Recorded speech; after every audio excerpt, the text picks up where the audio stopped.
On y est, l'Open d'Australie va bientôt démarrer. En 2024, Yannick Sinner décrochait son premier titre majuscule en réalisant l'impensable, battre Novak Djokovic en demi-finale. Et en finale, il avait fait une remontada contre Daniil Medvedev. Cette année, l'Italien s'avance comme favori, mais il aura cette pression de défendre son titre. Le hasard lui a d'ailleurs donné un tirage assez clément où il pourrait affronter Alex de Minaur en quart de finale, tout l'inverse de Novak Djokovic qui est un véritable parcours du combattant où un certain Carlos Alcaraz est sur sa route. Je ne t'en dis pas plus, on va revenir sur le tableau du premier majeur de l'année, c'est parti, jingle.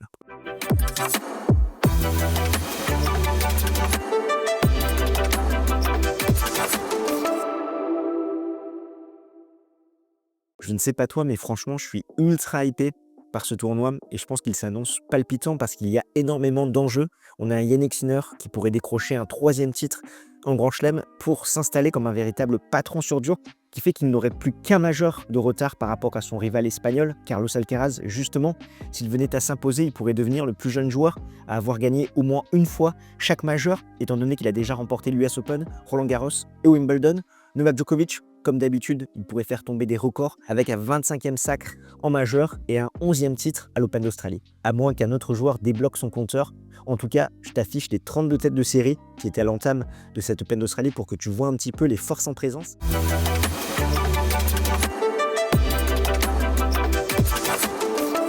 Et on commence tout de suite par le premier quart de tableau, celui de Yannick Sinner, où il retrouve avec lui Cobolli, Hurkacz, Rune, Tsitsipas, Khachanov, Cerundolo et de Minaur. Il y a quelques coupeurs de tête, Berrettini qui va jouer d'entrée contre Norrie, Cheng qui va jouer contre Rune et Mikkelsen qui va jouer contre Tsitsipas. Donc de très belles affiches où des grosses têtes peuvent tomber d'entrée. Le quart théorique, c'est Sinner contre de Minaur et justement parlons de la saison 2024 de l'Italien qui est tout simplement phénoménal. Numéro 1 mondial, il prend l'Open d'Australie, l'US Open, il a un bilan de 73 victoires pour 6 défaites avec 53 victoires pour 3 petites défaites sur dur, 2 fois contre Alcaraz, 1 fois contre Rublev. À l'Open d'Australie, il aime bien ce tournoi parce que c'est quand même 15 victoires pour 4 défaites avec des défaites contre Fucsovics, Shapovalov et Tsitsipas 2 fois.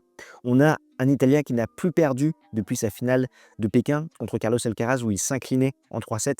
Derrière, il a pris Shanghai, il a pris les ATP Finals, il a pris la Coupe Davis. À voir comment il va aborder cette saison 2025 avec forcément ses doutes qui planent étant donné qu'il y a eu appel par rapport à ce cas de dopage au close table, même si c'était par erreur. C'est toujours un dossier très opaque, il a été blanchi, puis derrière il y a eu l'appel et ça pourrait tomber dans quelques jours, dans quelques mois. Pour le moment, il est tranquille, on va voir comment il va traverser cette quinzaine, surtout comment il va repartir au combat, étant donné qu'il a beaucoup donné en fin de saison quand même, en enchaînant, que ça soit à Shanghai, que ça soit à Turin et ensuite au Coupe Davis. C'est pourquoi il n'a pas joué le tournoi de préparation. Donc est-ce qu'il va conserver ce rythme de croisière qu'il avait fin 2024 ou au contraire, est-ce qu'il va lui falloir du temps pour revenir à la compétition, pour retrouver son meilleur niveau? En tout cas, je trouve que son parcours est très clément. Nicolas Jarry d'entrée, pour rappel, le Chilien, c'est 5 victoires sur ses 19 derniers matchs. Ensuite, Schoolgate ou Daniel, Giron, Cobolli ou Etcheverry au troisième tour, Hurkacz, Griekspoor, Rune ou Berrettini en huitième de finale. C'est là que ça va commencer à se corser. Et encore, il n'y a aucune garantie qu'on retrouve un de ces joueurs en huitième de finale. En quart, ça peut être du Tsitsipas, du Khachanov ou du de Minaur. On a vraiment un Italien qui a une première semaine tranquille pour monter en puissance. À partir du huitième, en fonction de qui c'est, ça peut être intéressant. On a un Hurkacz, on l'a vu, il a engagé Nicolas Massou et également Ivan Lendl. Nicolas Massou qui a énormément porté à Dominic Thiem, notamment sur son côté coup droit. Ivan Lendl aussi, qui n'a plus rien à prouver en tant que coach. Et on sait que la défaillance de Hurkacz, c'est surtout ce côté coup droit où il est un petit peu trop passif. Il manque de puissance. Il a fait un super match contre Tyler Fritz en United Cup. Je sais, on peut avoir un super match entre Tyler Fritz et Hurkacz. Ce n'est pas une antithèse parce que ça valait vraiment le détour, cette affiche. Donc, à voir ce que ça va donner. Qui va-t-il rencontrer en huitième de finale? Est-ce que ça va être l'un de ses joueurs? Ou au contraire, est-ce qu'il va y avoir une surprise? En tout cas, voilà, l'Italien, quand même, il est très bien loti, je trouve, par rapport à cette partie de tableau. Alex de Minaur, son adversaire potentiel d'écart, a été éliminé en huitième sur les 2 dernières éditions de l'Open d'Australie, une fois contre Novak Djokovic, dans un match où il n'a rien montré, tant son adversaire l'a muselé, et en 2024, dans un gros thriller en 5-7 contre Andrei Rublev, quand Andrei Rublev jouait encore bien au tennis. Donc c'est vrai Alex de Minaur, il aura à cœur de briller chez lui à domicile. Il a eu un second semestre 2024 un petit peu compliqué, où il a eu du mal à se remettre de cette blessure qu'il a contractée à Wimbledon, même si derrière il a atteint son Graal, participer aux ATP Finals. Je pense qu'il a atteint un petit peu son plafond. Ça va être compliqué pour lui d'aller au-delà parce que c'est un gabarit très mobile, mais qui a quand même un déficit de puissance. Au niveau de son parcours, VDZ, un qualifié au Courrier au second tour, Cherundolo au troisième tour, Tsitsipas ou Khachanov en huitième de finale, ce qui fait qu'on pourrait avoir un huitième quand même compliqué pour de Minaur. Ok, Tsitsipas n'est plus que l'ombre de lui-même, on l'a vu encore en début de saison, il est toujours à la recherche d'un revers, même au niveau du service, il y a encore quelques défaillances, mais le grec joue souvent très bien en Australie, il a fait une finale il y a 2 ans, et à tout moment, il peut retrouver des couleurs, d'autant plus qu'il mène 11 victoires pour une défaite contre Alex de Minaur, donc il faut vraiment se méfier de Stefanos Tsitsipas.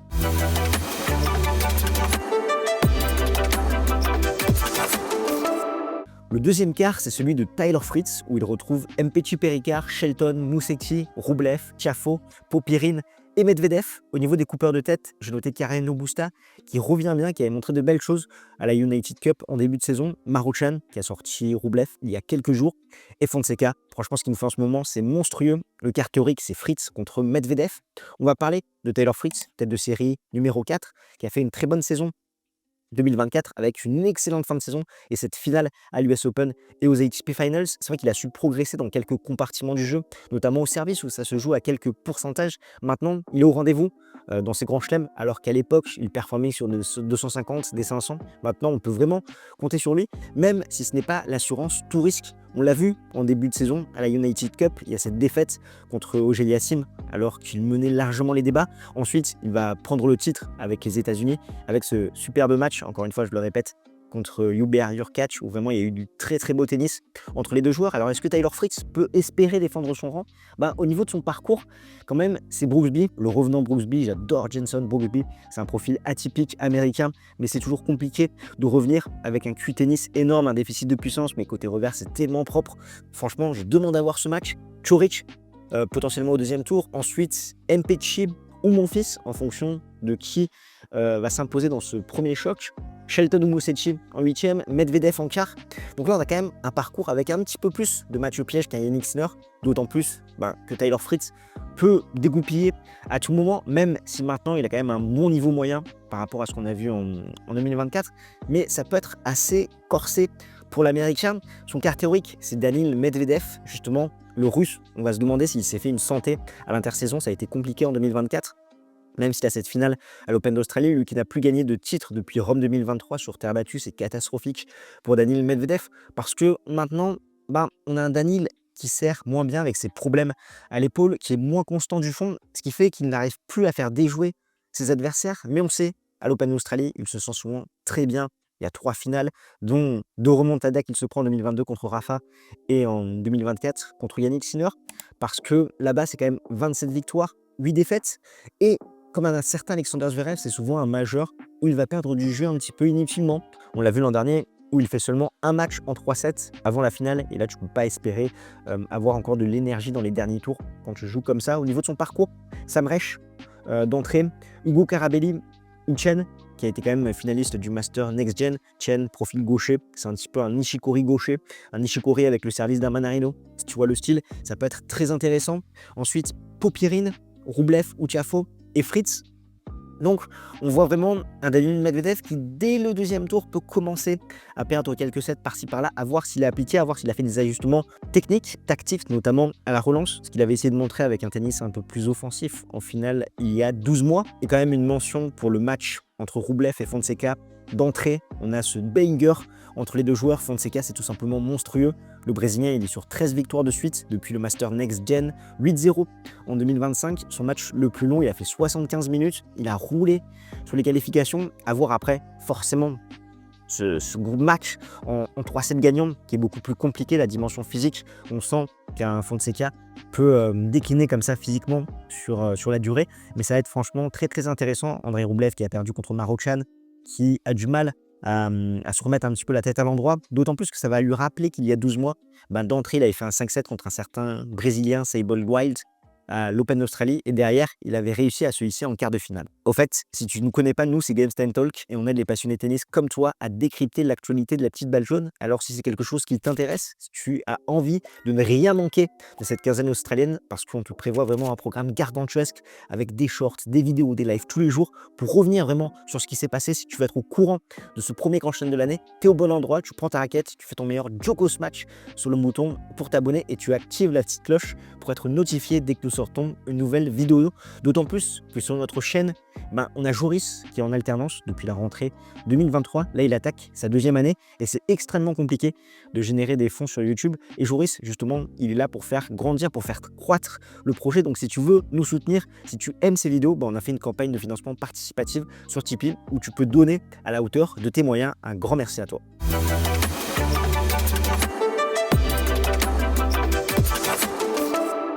Le troisième quart de tableau, c'est celui de Carlos Alcaraz où il retrouve Djokovic, Marac, Lechka, Dimitrov, Draper, Korda et Thompson.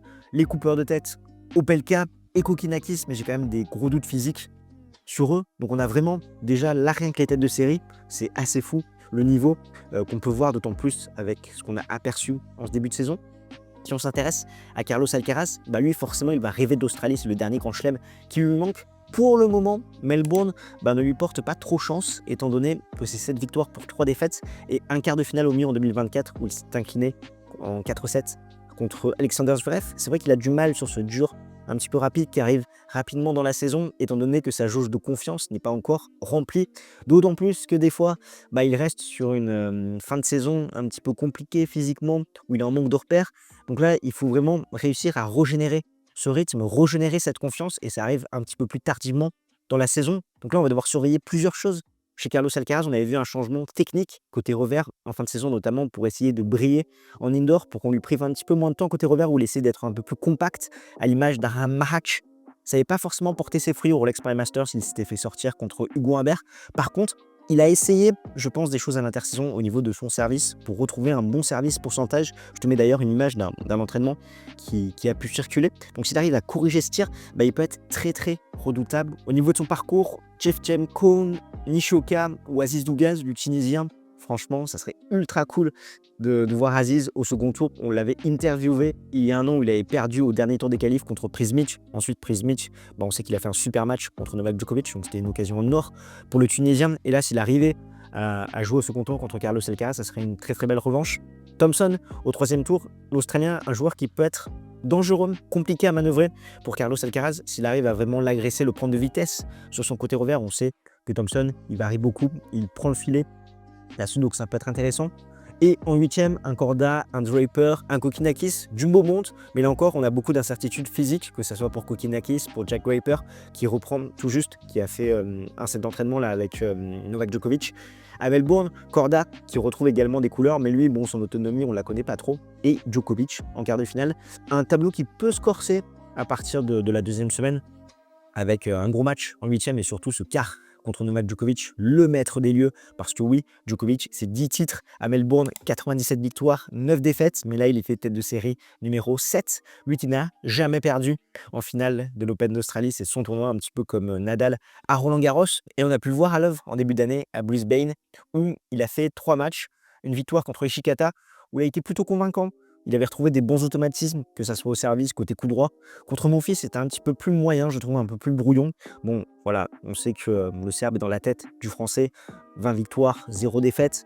Mais Gaël n'en a pas suffisamment profité. Et il y a cette défaite contre Opelka qui se joue à rien, où l'Américain a été extrêmement solide. Mais on a vu un Djokovic qui certes a joué un gros serveur en feu, mais Djokovic qui est apparu un petit peu moins réactif qu'à l'accoutumée. Et on sait, le Serbe, c'est sa force d'arriver à retourner ces matchs où, quand ça arrive au tie-break, il arrive à faire 1 ou 2 points, où il se met à tout verrouiller et il y a tout qui rentre, ou derrière, il arrive à retourner le match. Là, ça n'a pas été le cas et ça montre quand même un déclin qui est logique à 37 ans. En défense, on l'a vu aussi de temps en temps en retard sur certaines séquences. Donc, on a eu un énorme match de l'Américain, mais Djokovic qui a quand même montré, je trouve, sur certaines séquences, le fait qu'il avait régressé sur certaines parties de son jeu. Et encore une fois, c'est normal. Là, il est arrivé assez tôt à Melbourne. Il a fait pas mal d'entraînements, de sets d'entraînement. Il en a fait un contre Carlos Alcaraz, qui l'a remporté 7-5. Également contre Jack Draper, qui a dû s'arrêter, où il avait fait un très bon premier set. Les échos sont plutôt positifs.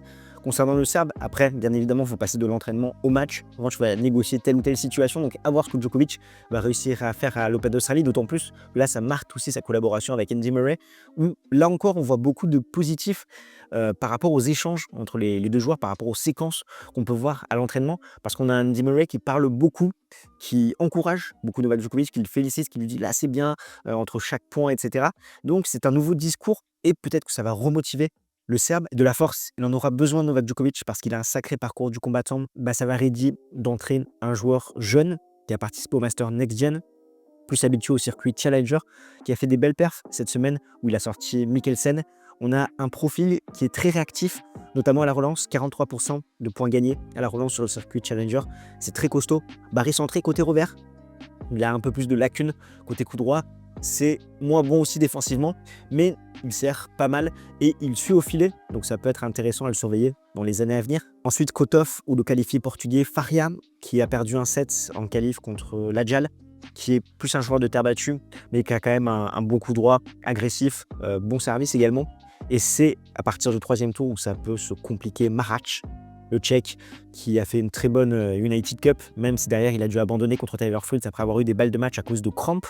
On le sait, joueur très compact des deux côtés, qui a un superbe revers qui peut vraiment tenir la diagonale à Novak Djokovic, ensuite attaquer longue ligne. Il l'avait d'ailleurs battu il y a quelques mois là, à Genève. En huitième, Laichka ou Dimitrov. Laichka qui a décroché un titre à Brisbane. Dimitrov, là aussi, qui joue souvent bien en Australie, mais quelques doutes physiques. Et ensuite, Carlos Alcaraz en quart de finale. Ça, c'est vraiment la cerise sur le gâteau. Donc là, le Serbe, à la fin de sa quinzaine, logiquement, il aura été testé parce que c'est Alcaraz en quart potentiellement. Ensuite, Zverev et pourquoi pas Sinner. Ce qui fait que dans un cas de figure, il pourrait, pour décrocher son 11e sacre à l'Open d'Australie et son 25e Grand Chelem, devoir battre à la fois le numéro 1, le numéro 2 et le numéro 3.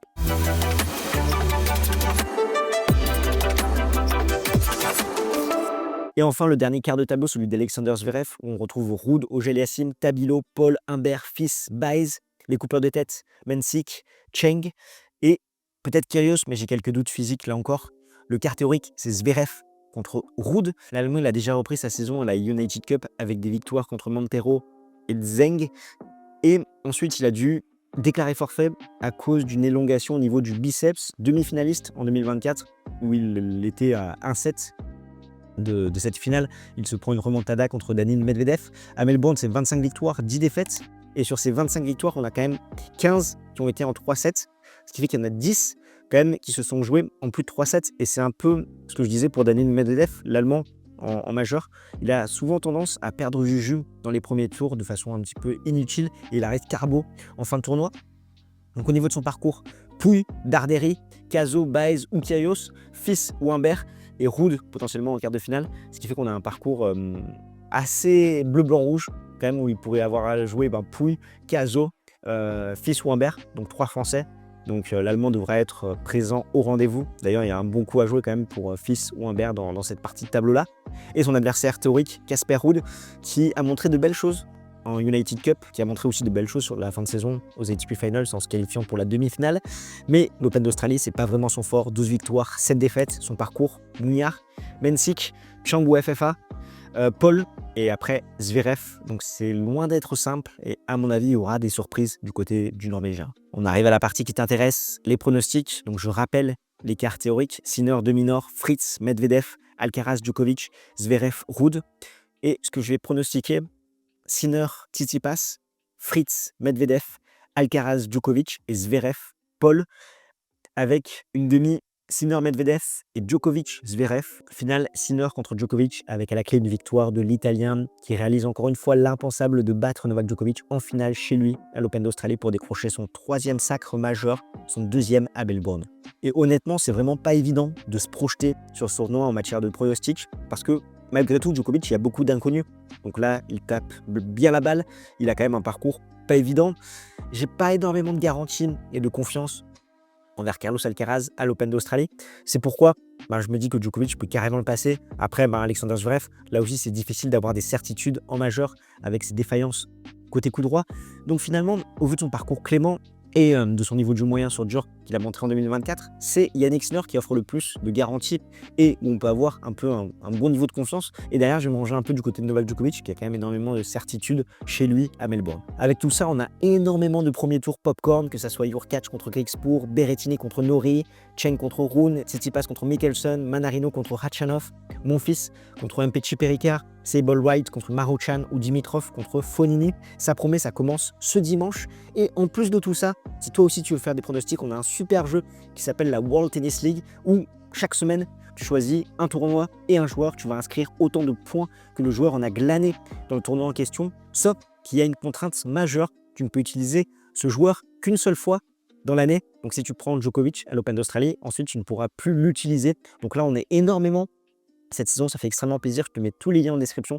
Tu veux te régaler avec nous, c'est le moment ou jamais. C'est totalement gratuit. Et derrière, en plus, tu as accès à des lots, sachant que les premiers sont récompensés avec des paires de chaussures, des t-shirts, des ouvrages, etc., en fonction de nos partenaires. En tout cas, nous, on va être au rendez-vous de cette Open d'Australie. Si tu veux patienter jusque-là, je t'invite à aller voir cette vidéo de Josh qui t'explique pourquoi Novak Djokovic est tout simplement monstrueux à Melbourne.